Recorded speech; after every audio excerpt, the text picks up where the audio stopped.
श्रीनारायणसमारम्भां शङ्कराचार्यमध्यमाम् अस्मदाचार्यपर्यन्तां वन्दे श्रीगुरुपरम्परां। मेघश्यामं पीतकौचेयवासं श्रीवत्साङ्गं कौस्तुभोद्भासिताङ्गं पुण्योपेतं पुण्डरीकायताक्षं विष्णुं वन्दे सर्वलोकैकनाथम्।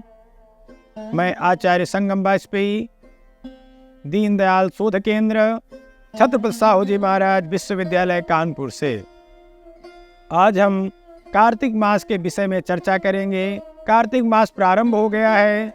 सनातनी बंधुओं को कार्तिक मास में क्या क्या करना चाहिए, कार्तिक मास का आध्यात्मिक सांस्कृतिक महत्व क्या क्या है, कार्तिक मास दक्षिणायन और चतुर्मास की अवधि के अंतर्गत आता है। पुराण आदि शास्त्रों में कार्तिक मास विशेष महत्व रखता है। व्रत और तप की दृष्टि से अन्य महीनों में कार्तिक मास सर्वश्रेष्ठ मास है। मासानां कार्तिकः श्रेष्ठो देवानां मधुसूदनः तीर्थं नारायणाख्यं हि तृतीयं दुर्लभं कलौ। स्कंद पुराण में कहा गया है, जिस प्रकार देवताओं में भगवान नारायण श्रेष्ठ हैं, उसी प्रकार महीनों में कार्तिक मास श्रेष्ठ है। न कार्तिक समो मासो न कृते न समम युगम न वेद सदृशम शास्त्रम न तीर्थम गंगया समम। दूसरे शब्दों में कहा जाए कि महीनों में कार्तिक मास, युगों में सतयुग, शास्त्रों में वेद के समान तथा तीर्थों में भगवती गंगा के समान कोई नहीं है। पद्म पुराण में महात्म्य का वर्णन करते हुए कहते हैं, जो स्त्रियां ब्रह्म मुहूर्त में स्नान करके भगवान लक्ष्मी नारायण तथा राधा कृष्ण जी का पूजन करते हैं, उनके सभी मनोरथ सिद्ध होते हैं। यह कार्य धर्म, अर्थ, काम और मोक्ष को देने वाला है। इसी महीने में अक्षय नवमी का पर्व है, जिस दिन आंवले के वृक्ष के नीचे बैठकर नारायण का पूजन और यजन करना चाहिए। बालक और बालिकाओं तथा ब्राह्मणों को भोजन कराना चाहिए। इससे मनोरथ सिद्ध होते हैं, अक्षय सिद्धि की प्राप्ति होती है। कार्तिक महीने में ही धनतेरस, प्रकाश पर्व अर्थात दीपावली, गोवर्धन पूजा, यमद्वितीया, देवोत्थानी एकादशी, देव दीपावली आदि अनेक महान पर्व इस महीने में आते हैं।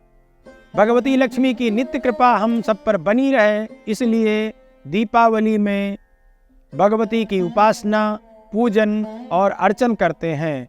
मास भर दीपदान का बड़ा महत्व है। आकाश दीप भी जलाया जाता है इस महीने में। इसके साथ ही प्रमुख पूजन भगवती तुलसी का भी होता है।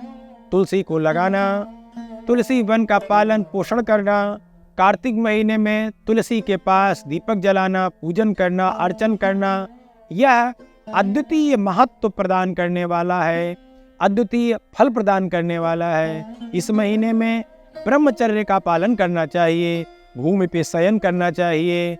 कलौ हरि कीर्तनम, इस महीने में भगवान विष्णु का संकीर्तन करना मुख्य कर्म है।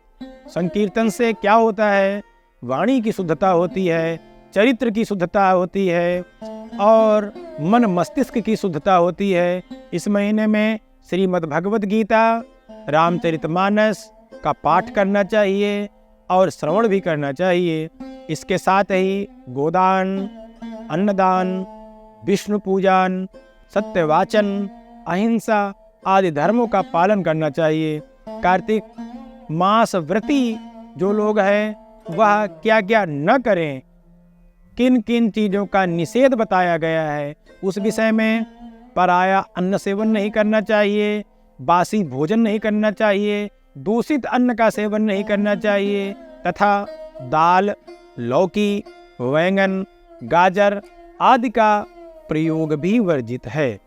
इस प्रकार कार्तिक मास का संक्षेप में मैंने महत्व वर्णित किया है। महामाया हम सभी की रक्षा करे। जयतु भारतम, जयतु संस्कृतम।